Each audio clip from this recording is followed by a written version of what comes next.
ನಮಸ್ಕಾರ. UASB ಸ್ಟುಡಿಯೋಗೆ ಸ್ವಾಗತ. ಕೃಷಿ ಮೇಳ 2025 ಸಮೃದ್ಧ ಕೃಷಿ ವಿಕಸಿತ ಭಾರತ ನೆಲ ಜಲ ಬೆಳೆ ಘೋಷವಾಕ್ಯದೊಂದಿಗೆ ಅತ್ಯುತ್ತಮವಾಗಿ ಮೂಡಿ ಬರ್ತಾ ಇದೆ. ಎರಡನೇ ದಿವಸದ ಒಂದು ಕಾರ್ಯಕ್ರಮ. ಎರಡನೇ ದಿವಸದಲ್ಲಿ ಸಾಕಷ್ಟು ಕಾರ್ಯಕ್ರಮಗಳು ನಡೆಯುವುವು. ಆ ಕಾರ್ಯಕ್ರಮದಲ್ಲಿ ಒಂದು ಪ್ರಶಸ್ತಿ ಪ್ರದಾನ ಕಾರ್ಯಕ್ರಮವನ್ನು ನಾವು ಆಯೋಜನೆ ಮಾಡಿದ್ವಿ. ಆ ಪ್ರಶಸ್ತಿ ಕೊಡುವಂಥ ಕಾರ್ಯಕ್ರಮದಲ್ಲಿ ಒಂದು ಅತ್ಯುತ್ತಮ ಲೇಖನ ಪ್ರಶಸ್ತಿಗೆ ಭಾಜನರಾಗಿರ್ತಕ್ಕಂಥ ನಮ್ಮ ಕೃಷಿ ವಿಶ್ವವಿದ್ಯಾನಿಲಯದ ಹಿಂದಿನ ಕುಲಪತಿಗಳಾದಂಥ ಡಾಕ್ಟರ್ ರಾಜೇಂದ್ರ ಪ್ರಸಾದ್ ಅವರು ನಮ್ಮೊಟ್ಟಿಗೆ ಇದ್ದಾರೆ. ಅದೇ ರೀತಿ ಅವರ ಜೊತೆ ಈ ಒಂದು ವೈಜ್ಞಾನಿಕ ಲೇಖನದಲ್ಲಿ ಪ್ರಶಸ್ತಿಯನ್ನು ಪಡೆದಿರ್ತಕ್ಕಂಥ ಶ್ರೀಮತಿ ಕುಮುದ ಅವರು ಸಹ ನಮ್ಮ ಜೊತೆ ಇದ್ದಾರೆ.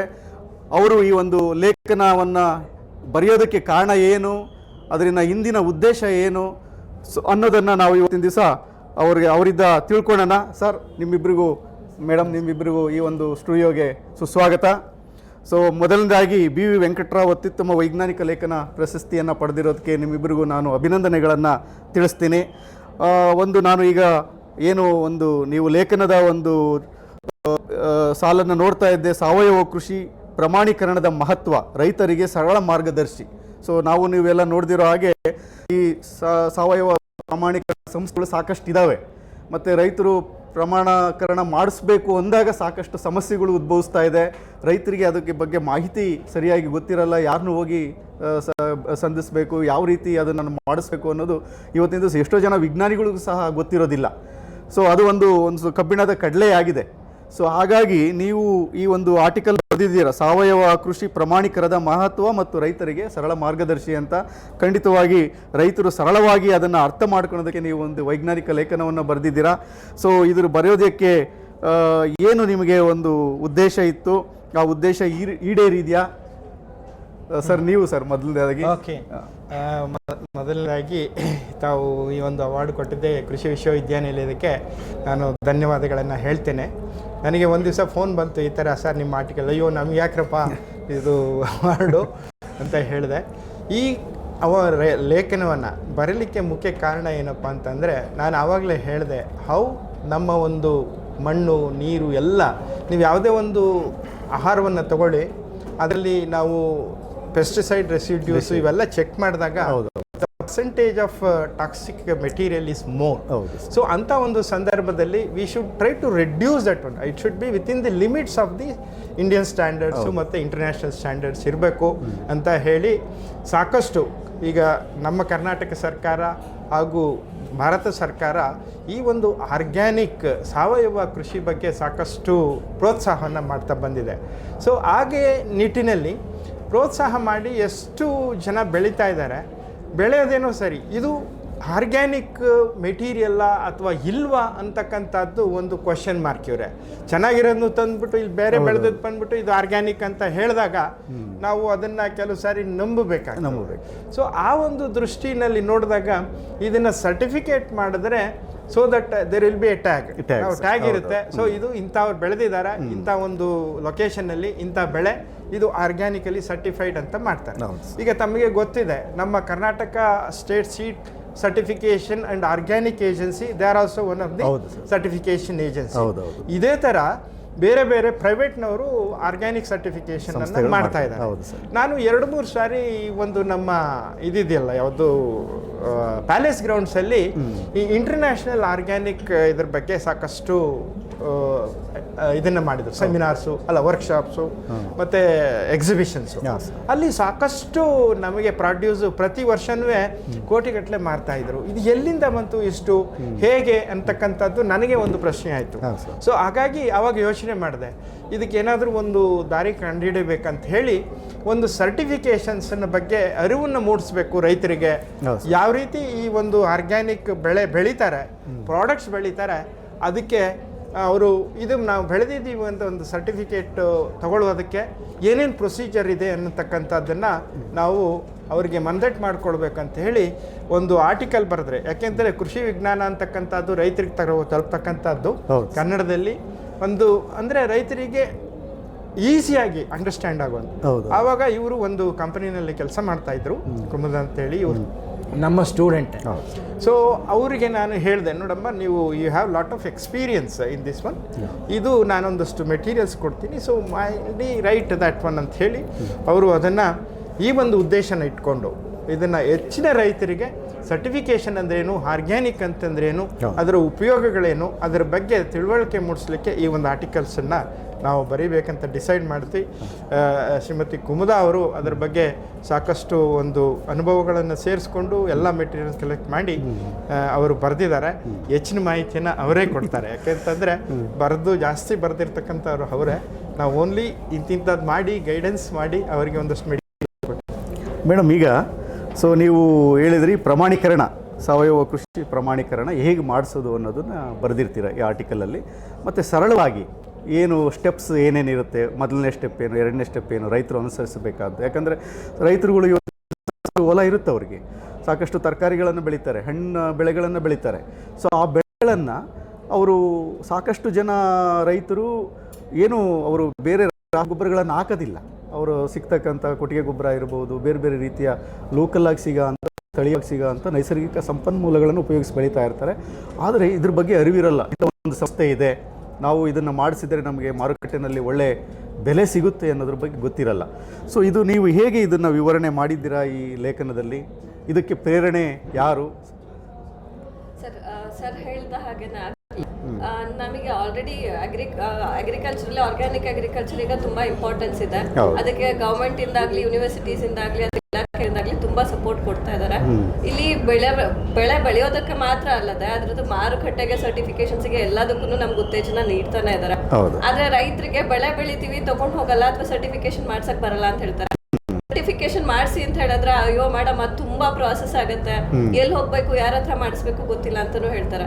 ಇಲಾಖೆಯಲ್ಲಿ 10-15 ವರ್ಷ ಕೆಲಸ ಮಾಡಿ ಗ್ರೌಂಡ್ ಲೆವೆಲ್ ಅಲ್ಲಿ ನಾವು ರೈತರು ಒಟ್ಟಿಗೆ ಇದ್ದಂತ ಆ ಒಂದು ಅನುಭವದ ಮೇಲೆ ಅವ್ರ ಹತ್ರ ತಿಳ್ಕೊಂಡಾಗ ಒಂದು ಸಿಚುವೇಶನ್ ಏನಿತ್ತು ಅಂತಂದ್ರೆ, ಸರ್ಟಿಫಿಕೇಶನ್ ಮಾಡಿಸ್ಕೊಂಡ್ ಮಾರಿದ್ರು ಒಂದೇ, ಮಾಡ್ದೇನೆ ಮಾರಿದ್ರು ಒಂದೇ, ನಂಬಿಕೆ ಮೇಲೆ ನಿಂತ್ಕೊಳ್ಳುತ್ತೆ ವ್ಯಾಪಾರ ಅಷ್ಟೇ ಅಂತ. ಪಾಪ ಯಾಕಂದ್ರೆ ಅವ್ರಿಗೆ ನಿಜವಾಗ್ಲೂ ಅದ್ರ ಸರ್ಟಿಫಿಕೇಶನ್ ಬೆಲೆ ಏನು ಅಂತ ಗೊತ್ತಿಲ್ಲ. ಅದನ್ನ ಮಾಡಿಸ್ಕೊಂಡ್ರೆ ನಮಗೆ ಎಷ್ಟು ಬೆನಿಫಿಟ್ ಆಗುತ್ತೆ ಅನ್ನೋದು ನಿಜವಾಗ್ಲೂ ಅವ್ರಿಗೆ ಅರಿವಿಲ್ಲ. ಅದು ಯಾಕೆಂದ್ರೆ ಅವ್ರು ಹೋಗ್ತಿರೋದು ಅದೇ ಪ್ರಾಸೆಸ್ ಅಲ್ಲಿ, ಅವ್ರು ಅಲ್ಲಿ ಬೆಳೀತಾರೆ, ಅಲ್ಲಿ ಅಷ್ಟೇ ಮಾರಾಟ ಮಾಡೋದಕ್ಕೆ ಅಂತ ನಿಂತಿರ್ತಾರೆ. ಸೊ ಅದು ಒಂದು. ಇನ್ನೊಂದು, ಕೆಲವರು ಯಾರೋ ಎಲ್ಲೋ ಬೆಳಿತಾರೆ, ಯಾರೋ ಎಲ್ಲೋ ಸರ್ಟಿಫಿಕೇಶನ್ ಮಾಡಿಸ್ಕೊಂತಾರೆ, ತಗೊಂಡ್ಬಂದ್ಬಿಟ್ಟು ನಮ್ಗೆ ಇಲ್ಲಿ ನಗರ ಪ್ರದೇಶಗಳಲ್ಲಿ ಮಾರ್ತಾರೆ. ಸೊ ನಮಗೆ ಅದೇನು ಸರ್ಟಿಫೈ ಆಗಿರುತ್ತೆ ಅಂತಾನು ಗೊತ್ತಿರಲ್ಲ. ಬರೀ ಆರ್ಗ್ಯಾನಿಕ್ ಅಂತ ಲೇಬಲ್ ನೋಡ್ತೀವಿ, ನಾವು ನಿಜ ತಂದ್ಕೊಂಡು ತಗೊಂಡ್ ಬರ್ತೀವಿ. ಈ ತರ ಎಷ್ಟೋ ಜನ ಮೋಸ ಮಾಡ್ತಿರೋಂಥವ್ರು ಇದಾರೆ. ಬಟ್ ಅವ್ರಿಗೆ ಅವಕಾಶಗಳಿದೆ, ನಿಜವಾಗ್ಲೂ ಬೆಳಿತಿರೋರ್ಗೆ ಅವಕಾಶಗಳು ಯಾಕೆ ಸಿಗ್ತಾ ಇಲ್ಲ ಅನ್ನೋದ್ರ ಮೇಲೆ ನಾನು ಸರ್ ಹತ್ರ ಡಿಸ್ಕಸ್ ಮಾಡಿದಾಗ ಸರ್ ಅದೇ ಹೇಳಿದ್ರು, ಇಲ್ಲ ಇದ್ರ ಬಗ್ಗೆ ಎಷ್ಟು ಸಿಂಪಲ್ ಆಗುತ್ತೆ ಅಷ್ಟು ಸಿಂಪಲ್ ಆಗಿ. ಲೈಕ್ ಈಗ ನಾನೊಬ್ಬ ರೈತ, ನನಗ್ ನೀನ್ ಹೆಂಗ್ ಕನ್ವಿನ್ಸ್ ಮಾಡ್ತೀಯ ಅದನ್ನ ಯೋಚನೆ ಮಾಡ್ಕೊಂಡು ನೀನೊಂದು ಆರ್ಟಿಕಲ್ ಬರಿ. ಅದು 10 ಪೇಜ್ ಆದ್ರೂ ಪರವಾಗಿಲ್ಲ, 5 ಪೇಜ್ ಆದ್ರೂ ಪರವಾಗಿಲ್ಲ. ಒಟ್ಟಲ್ಲಿ ನನಗೆ ಅದನ್ನ ಓದಿದ ತಕ್ಷಣ ಓಕೆ, ನನ್ನ ಕೈಲೂ ಇದು ಮಾಡಕ್ ಆಗತ್ತೆ, ನಾನು ಮಾಡಬಹುದು ಇದನ್ನ. ಸೊ ಮಾಡೋದಕ್ಕೂ ಮುಂಚೆ ಸರ್ಟಿಫಿಕೇಶನ್ ಹೋಗ್ಬೇಕಂತಿದ್ರೆ, ಆ ಪ್ರಮಾಣೀಕರಣ ಮಾಡೋದಕ್ಕೂ ಮುಂಚೆ ನಾನ್ ಹೇಗ್ ರೆಡಿ ಆಗಿರ್ಬೇಕು, ಸರ್ಟಿಫಿಕೇಶನ್ ಹೋಗ್ಬೇಕಂತಂದ್ರೆ ನಾನು ಏನೇನ್ ಪದ್ಧತಿಗಳನ್ನ ಪಾಲಿಸ್ಬೇಕು, ಹೆಂಗ್ ಮಾಡ್ಕೊಂಡಿರ್ಬೇಕು, ಯಾವ ಕ್ರಮಗಳನ್ನ ಅನುಸರಿಸಿ ನಾನೇನ್ ರೆಡಿ ಇಟ್ಕೊಂಡಿರ್ಬೇಕು, ಇದಿಷ್ಟು ಮಾಹಿತಿನ ಕೊಟ್ರೆ ಆಲ್ರೆಡಿ ಮಾಡಿರುವಂತವ್ರು ಆರಾಮಾಗಿ ಈಸಿಯಾಗಿ ಸರ್ಟಿಫಿಕೇಶನ್ ಮಾಡಿಸ್ಕೊಂಡ್ಬಿಡ್ಬೋದು. ಹೊಸದಾಗಿ ಇನ್ನೂ ಯಾರಾದ್ರೂ ನಾನು ಆರ್ಗ್ಯಾನಿಕ್ ಮಾಡಿ ಸರ್ಟಿಫಿಕೇಶನ್ ಮಾಡಿಸ್ಕೊಂಡ್ರೆ ಅವ್ರಿಗೂ ಇದು ತುಂಬಾ ಹೆಲ್ಪ್ ಆಗುತ್ತೆ. ಸೊ ಈ ಟಾಪಿಕ್ಸ್ ಮೇಲೆ ನಾವು ಕುತ್ಕೊಂಡು ಡಿಸ್ಕಷನ್ ಮಾಡಿ, ಅದು ಅಲ್ಲದೆ ನನಗೆ ಮುಂಚೆ ಇಲಾಖೆಲೂ ಅನುಭವ ಇತ್ತು, ಜೊತೆಗೆ ಆರ್ಗ್ಯಾನಿಕ್ ಸರ್ಟಿಫಿಕೇಶನ್ಸ್ ಕಂಪನಿಯಲ್ಲೇ ಕೆಲಸ ಮಾಡ್ತಿದ್ದೆ. ಸೊ ಕಂಪನಿಯಲ್ಲೇ ಕೆಲಸ ಮಾಡ್ತಿದ್ದಾಗಿ ನನ್ಗೆ ಅಲ್ಲಿ ಪ್ರಾಸೆಸ್, ಸರ್ಟಿಫಿಕೇಶನ್ ಪ್ರಾಸೆಸ್ ಏನಾಗುತ್ತೆ ಅದು ಸ್ವಲ್ಪ ನೀಟಾಗಿ ತಿಳುವಳಿಕೆ ಬಂತು ನನಗೆ. ಸೊ ಅದನ್ನ ಮತ್ತೆ ಈ ಅವಶ್ಯಕತೆಗಳನ್ನ ಮತ್ತೆ ಆನ್ ಫೀಲ್ಡ್ ಅನುಭವಗಳೇನಿತ್ತು ಅದನ್ನೆಲ್ಲಾನ ಸೇರಿಸಿ ಸರ್ ಮಾರ್ಗದರ್ಶನದೊಂದಿಗೆ ಅದನ್ನ ಬರ್ದಿದ್ದೀನಿ ಸರ್. ಸರಳವಾಗಿದೆ ಅನ್ಕೊಂತೀನಿ. ಹೌದು, ನೀವು ಹೇಳ್ದಂಗೆ ಇದ್ರ ರಿಸಲ್ಟ್ಸ್ ಈ ಅವಾರ್ಡ್ ಮೂಲಕ ನಂಗೆ ಸಿಕ್ಕಿದ. ಯಾಕಂದ್ರೆ ನಮ್ಮಿಬ್ರಿಗೂ ತುಂಬಾ ಸರ್ಪ್ರೈಸ್ ಆಗಿದೆ. ನನಗಂತೂ ಸೀರಿಯಸ್ಲಿ ಈ ಅವಾರ್ಡ್ ಅನಿರೀಕ್ಷಿತ, ನಾನು ಎಕ್ಸ್ಪೆಕ್ಟ್ ಇಲ್ಲ. ಇದು ಖಂಡಿತವಾಗಿ ಇಂಥ ಒಂದು ವೈಜ್ಞಾನಿಕ ಲೇಖನ ರೈತರಿಗೆ ಬೇಕಾಗಿದೆ. ಸರಳೀಕರಣದಲ್ಲಿ ಅಂದರೆ ಅವರು ಹೇಗೆ ಓದ್ತಾರೆ, ಆಡು ಭಾಷೆನಲ್ಲಿ ಓದ್ತಾರೆ, ಆ ಭಾಷೆನಲ್ಲಿ ಅವರಿಗೆ ಬರೆದ್ರೆ ಖಂಡಿತವಾಗಿ ಅವರು ಯಾವುದು ಸಂಬಂಧಪಟ್ಟ ಸಂಸ್ಥೆಗೆ ಹೋಗ್ತಾರೆ, ಅದಕ್ಕೆ ಅಪ್ಲೈ ಮಾಡ್ತಾರೆ, ತಗೋತಾರೆ. ಸೊ ಇದ್ರ ಜೊತೆಗೆ ಅದರಲ್ಲಿ ಆರ್ಟಿಕಲ್ನಲ್ಲಿ ಈ ಆರ್ಗ್ಯಾನಿಕ್ ಬೆಳೆಯಿಂದ ಏನೇನು ಲಾಭಗಳಿದೆ ಅನ್ನೋದನ್ನು ಅದು ಹೌದು, ಅದು ಪ್ರಮುಖ. ಲೋಗೋ ಹೇಗಿರುತ್ತೆ, ಲೋಗೋ ಡಿಫ್ರೆಂಟ್ ಹೇಗಿರುತ್ತೆ, ಕನ್ವರ್ಷನ್ ಪೀರಿಯಡ್ ಅಂದ್ರೆ ಏನು, ಆ ಕನ್ವರ್ಷನ್ ಪೀರಿಯಡ್ ಅಲ್ಲಿ ನಾವು ಸರ್ಟಿಫಿಕೇಶನ್ ಆಗೋ ತನಕನೂ ವೇಟ್ ಮಾಡ್ಬೇಕಾ, ಇಲ್ಲ ನಮ್ಮ ಪ್ರಾಡಕ್ಟ್ ನ ಅದೇ ಟೈಮಲ್ಲಿ ನಾವು ಮಾರ್ಕೆಟಿಗೆ ಹೋಗ್ಬೋದಾ, ತಗೊಂಡ್ ಹೋಗ್ಬೋದಾ, ಅಷ್ಟೇ ಬೆಲೆ ಸಿಗ, ಇದ್ರೆಲ್ಲದ್ರ ಬಗ್ಗೆ ಮಾಹಿತಿ ಅದರಲ್ಲಿ ಇದೆ ಸರ್. ಸೊ ಅದನ್ನ ನೀಟಾಗಿ ಅದರಲ್ಲಿ ಎಷ್ಟು ಆಗುತ್ತೋ ನನಗೆ ತಿಳಿದ ಮಟ್ಟಿಗೆ ಸರ್ ಗೈಡೆನ್ಸ್ ಅಲ್ಲಿ ನಾನು ಎಕ್ಸ್ಪ್ಲೇನ್ ಮಾಡೋಕ್ಕೆ ಟ್ರೈ ಮಾಡಿದ್ದೀನಿ. ನಿಮ್ಮ ಪ್ರಕಾರ ಈಗ ಈ ಒಂದು ಪ್ರಮಾಣೀಕರಣವನ್ನು ಮಾಡಿಸಿರೋಂಥ ಸಾವಯವ ಕೃಷಿ ಪ್ರಮಾಣೀಕರಣವನ್ನು ಮಾಡಿಸಿರ್ತಕ್ಕಂಥ ಸಂಸ್ಥೆ ಇರ್ಬೋದು ಅಥವಾ ರೈತರುಗಳಿರ್ಬೋದು, ಏನಾದರೂ ನಿಮ್ಮ ಸಂಪರ್ಕಕ್ಕೆ ಬಂದಿದ್ದಾರಾ? ತುಂಬಾ ಜನ ನಾನು ನೋಡ್ತಾ ಇದ್ದೀನಿ ಸರ್ಟಿಫಿಕೇಶನ್ ಮಾಡ್ಸಲ್ಲ ಅಂತ ಹೇಳಿ ಬಂದವರು. ಎಷ್ಟೋ ಜನ ಸರ್ಟಿಫಿಕೇಶನ್ ಆದ್ಮೇಲೆ ಅವ್ರದ್ದೊಂದು ಮಾರುಕಟ್ಟೆ ಒಂದು ಚೇಂಜಸ್ ಏನಿರುತ್ತೆ, ಡಿಫ್ರೆನ್ಸಸ್ ಇರುತ್ತಲ್ಲ. ನಾರ್ಮಲ್ ಆಗಿ ನಾನು ಡೈರೆಕ್ಟ್ ಆಗಿ ಮಾರ್ಕೆಟ್ ಮಾಡೋದಕ್ಕಿಂತನೂ ವಿತ್ ಲೋಗೋ ನಾನು ಹೋಗಿ ಮಾರ್ಕೆಟ್ ಮಾಡೋದಕ್ಕೂ ಡಿಫ್ರೆನ್ಸ್ ಇರುತ್ತಲ್ಲ. ಸೊ ಆ ಡಿಫ್ರೆನ್ಸಸ್ ಅವರೇ ಬಂದು ನನ್ನ ಹತ್ರ ವಾಪಸ್ ಫೀಡ್ಬ್ಯಾಕ್ ಹೇಳಿದ್ದಾರೆ. ಇಲ್ಲ ಮೇಡಮ್, ಅವಾಗ 5 ರೂಪಾಯಿ ಕೇಳಿದ್ರು ತಗೊಂತಿರ್ಲಿಲ್ಲ ಟೊಮೆಟೊನ, ಇವಾಗ 50 ರೂಪಾಯಿ ಕೊಟ್ಟು ತಗೊಂಡೋಗಕ್ ರೆಡಿ ಇದ್ದಾರೆ ಬಿಕಾಸ್ ಆಫ್ ದಟ್ ಲೋಗೋ. ಆ ಲೋಗೋ ಮ್ಯಾಟರ್ ಆಗತ್ತೆ ನಿಜವಾಗ್ಲು ಅಂತ. ಅಂಡ್ ಅಲ್ಲೆಲ್ಲೋ ಮೈಸೂರು ಹಳ್ಳಿನಲ್ಲೆಲ್ಲೋ ಇರೋರು ಬೆಂಗಳೂರು ತನಕ ಅವ್ರದ್ದು ಮೆಟೀರಿಯಲ್ನ ಸೆಲ್ ಮಾಡ್ತಾ ಇದ್ದಾರೆ, ಮಾರ್ಕೆಟ್ ಮಾಡ್ತಾ ಇದ್ದಾರೆ. ಸೊ ಅವ್ರು ಯಾವುದೋ ಒಂದು ಹಳ್ಳಿ, ದೂರದ ಹಳ್ಳಿಯಲ್ಲಿ ಇದ್ಕೊಂಡು ಬೆಂಗಳೂರು ಮಾರ್ಕೆಟ್ಗೆ ಅವ್ರ ಪದಾರ್ಥನ ತಗೊಂಡು ಬಂದು ಇಲ್ಲಿ ಮಾರ್ಕೆಟ್ ಮಾಡ್ತಿದ್ದಾರೆ ಅಂದ್ರೆ ಅದು ನಿಜವಾಗ್ಲೂ ಅವರಿಗೆ ಅದರದ್ದು ರಿಸಲ್ಟ್ಸ್ ಸಿಕ್ಕಿರುತ್ತೆ. ಸರ್, ಖಂಡಿತವಾಗಿ ಇದು ಒಳ್ಳೆಯ ಒಂದು ಲೇಖನ. ಇದು ಇನ್ನೂ ಹೆಚ್ಚಿನ ರೀತಿಯಲ್ಲಿ ರೈತರಿಗೆ ತಲುಪಲಿ, ರೈತರು ಇನ್ನೂ ಹೆಚ್ಚಿನ ರೀತಿ ಪ್ರಮಾಣೀಕರಣವನ್ನು ಮಾಡಿಸ್ಕೊಳ್ಳಿ. ಸೊ ಅವರು ಮುಂದೆ ಬರಲಿ. ಸರ್, ಈಗ ತಮಗೆ ಒಂದು ಪ್ರಶ್ನೆ. ಈಗ ಕೃಷಿ ಮೇಳಗಳನ್ನು ನೀವು ಸಹ ನಿಮ್ಮ ಅವಧಿಯಲ್ಲಿ ಸಾಕಷ್ಟು ಕೃಷಿ ಮೇಳಗಳು 4 ಕೃಷಿ ಮೇಳಗಳನ್ನು ಮಾಡಿರ್ತೀರಿ. ಆ ಕೃಷಿ ಮೇಳಗಳು ನೀವು ಮಾಡಬೇಕಾದ್ರೆ ಒಂದು ಇಡೀ ದೇಶವೇ ಒಂದು ಇಡೀ ಪ್ರಪಂಚನೇ ಒಂದು ಏನು ಕರೋನಾ ಅನ್ನೋ ಒಂದು ಭೀತಿಯಲ್ಲಿ ಇತ್ತು ಆ ಸಮಯದಲ್ಲಿ 2020ರಲ್ಲಿ. ಆಗ ನೀವು ವೈಸ್ ಚಾನ್ಸಲರ್ ಆಗಿದ್ರಿ ಈಗ ಒಂದು ವಿಶ್ವವಿದ್ಯಾನಿಲಯಕ್ಕೆ. ಅಂಥ ಸಮಯದಲ್ಲಿ ನೀವು ಕೃಷಿ ಮೇಳ ಮಾಡಬೇಕಾದ್ರೆ ನಿಮ್ಗೆ ಏನು ಸವಾಲುಗಳು ಬಂತು, ಅದನ್ನು ಹೇಗೆ ನೀವು ಎದುರಿಸಿದ್ರಿ ಸರ್? ಓಕೆ, ಇದು ತುಂಬ ಮುಖ್ಯವಾದ ಪ್ರಶ್ನೆ. 2 ವರ್ಷ ನಮಗೆ ಕೃಷಿ ಮೇಳ ಮಾಡಲಿಕ್ಕೆ, ಅಂದರೆ ಈ ಥರ ಮಾಡಲಿಕ್ಕೆ ಸಾಧ್ಯತೆ ಆಗಲಿಲ್ಲ. ಬಟ್ 2020ರಲ್ಲಿ ಈ ಒಂದು ಕರೋನಾ ಏಪ್ರಿಲ್ನಲ್ಲಿ ಡಿಕ್ಲೇರ್ ಆಯಿತು, ಎಲ್ಲ ಕ್ಲೋಸ್ ಆಯಿತು. ಬಟ್ ನಾವು ಇದನ್ನು ಮಾಡಲೇಬೇಕು. ಯಾಕೆ ಅಂತಂದರೆ ಕರೋನಾ ಇದ್ದೇ ಇರುತ್ತೆ, ಬಟ್ ಸಮವು ನಾವು ರೈತರಿಗೆ ರೀಚ್ ಆಗಬೇಕು ಅಂತ ಹೇಳಿ ಯೋಚನೆ ಮಾಡಿದೆ. ನಮ್ಮ ಪಕ್ಕದ ಇನ್ಸ್ಟಿಟ್ಯೂಟ್ನಲ್ಲಿ IIHRನಲ್ಲಿ ಅವರು ಸ್ಮಾಲ್ ಆಗಿ ಮಾಡಿದರು ಒಂಥರ ಇದೇ ಥರ. But it was A different mood. ಇಲ್ಲ ನಾನು ಮಾಡಿದೆ, ನಮ್ಮದನ್ನು ತೊಗೊಂಡು ಅವರು ಇದು ಮಾಡಿದರು. ಸೊ ಹಾಗಾಗಿ ಏನಾಯಿತು, ತಡಿ ಮಾಡೋಣ, ಏನಾಗುತ್ತೆ ನೋಡೋಣ ಅಂತ. ಕೆಲವರೆಲ್ಲ ನನ್ನನ್ನು ಒಂಥರ ಇದು ಮಾಡಿದರು, ತಮಾಷೆ ಮಾಡಿದರು, ಹೆಂಗೆ ಕೃಷಿ ಮೇಳನ ನೀನು ವರ್ಚುವಲ್ ಆಗಿ ಹೆಂಗೆ ತೋರಿಸ್ತೀಯಾ ಅಂತೇಳಿ. ಇಲ್ಲ ಅದರಲ್ಲೇ ಇರೋದು ಚಾಲೆಂಜು, ನಾನು ಮಾಡ್ತೀನಿ ಅಂತ ಹೇಳಿ ಕ್ರಾಪ್ಸ್ ಆ್ಯಸ್ ಇಟ್ ಈಸ್ ಎಲ್ಲ ಬೆಳೆದ್ವಿ. And we have fix the cameras in ಇದರಲ್ಲಿ. ಮತ್ತು ನಾವು we took the support of the Facebook. ಆನ್ಲೈನಲ್ಲಿ 20 ಎಲ್ಲರಿಗೂ ಸುಮಾರು ನಾನು 60 ಕ್ಯಾಮ್ರಾಗಳನ್ನು ಉಪಯೋಗಿಸ್ಕೊಂಡು ಎಲ್ಲ ಫೀಲ್ಡಲ್ಲಿ ಡೆಮಾನ್ಸ್ಟ್ರೇಷನ್ ಪ್ಲಾಟ್ಸು ಮತ್ತು ಇಲ್ಲಿ ರೈತರಿಂದ ರೈತ ಕಾರ್ಯಕ್ರಮಗಳು, ಈಗ ಏನು ಕಾರ್ಯಕ್ರಮ ಆಗ್ತಾ ಇದೆ ಸೇಮ್ ಕಾರ್ಯಕ್ರಮ ಹೋಯ್ತಾ ಇತ್ತು. ಬಟ್ ಲೈವ್ ಅಲ್ಲೇ ಕುತ್ಕೊಂಡು ಒಂದಷ್ಟು ನಾವು ಇದು ಮಾಡಿದ್ವಿ. ಇವನ್ ವಿ ಹ್ಯಾವ್ ಎಕ್ಸಿಬಿಷನ್ಸು ಮಾಡಿದ್ವಿ, ದೂರ ಇಟ್ಟು ಎಕ್ಸಿಬಿಷನ್ಸು ಮಾಡಿದ್ವಿ. ಅವ್ರಿಗೂ ಸಾಕಷ್ಟು ಅವಕಾಶಗಳನ್ನು ಕೊಟ್ಟು ಲೈವ್ ಮಾಡಿದ್ವಿ. ಇದನ್ನ ಒಂದು ತಗೊಂಡು as A one of the case study ತಗೊಂಡು ಆಗ ಎಲ್ಲ ಕೃಷಿ ವಿಶ್ವವಿದ್ಯಾನಿಲಯ ಇದನ್ನು ಮಾಡಬೇಕು ಅಂತ ಹೇಳಿ ಸುಮಾರು ಜನ ಮಾಡಿದ್ರು. ವರ್ಚುವಲ್ ಮಾಡಲ್ಲಿ ಆ ವರ್ಷ ಎಲ್ಲ ಮಾಡಿದ್ರು. It was a very wonderful successful programme. ಅದರಿಂದ ಎಷ್ಟು ಎಫೆಕ್ಟಿವ್ ಆಗಿತ್ತು ಅಂತಂದ್ರೆ, needy people only will join and see. ಹೌದು ಸರ್. ಈಗ ಇಲ್ಲಿ ಏನಾಗುತ್ತೆ, ಕೆಲವ್ರಿಗೆ ಇಷ್ಟ ಇರಲಿ ಬಂದು ಹೋಗ್ತಾರೆ, ನೋಡ್ತಾರೆ, ಚೆನ್ನಾಗಿರುತ್ತೆ. But when it is on virtual ಇದ್ದಾಗ ತಾಡಿ ನಾನು ಈ ಕ್ವಶನ್ ಕೇಳಬೇಕು ಅಂತ ಹೇಳಿ ಅವರು ಅದ್ರ ಬಗ್ಗೆ ಸಾಕಷ್ಟು ಮಾಹಿತಿಗಳನ್ನು ಕೇಳಿಕೊಂಡು ಮಾಡೋದು. It was so effective. ನನಗೆ ಸಾಕಷ್ಟು ತುಂಬ ಫೀಡ್ಬ್ಯಾಕ್ ಬಂತು, not only from the farmers, even some of the former vice ಚಾನ್ಸಲರ್ಗಳು ಮತ್ತು DG ಕಡೆಯಿಂದ, ಎಲ್ಲರ ಕಡೆಯಿಂದನೂ ನನಗೆ ಸಾಕಷ್ಟು ಪ್ರೋತ್ಸಾಹ ಬಂತು.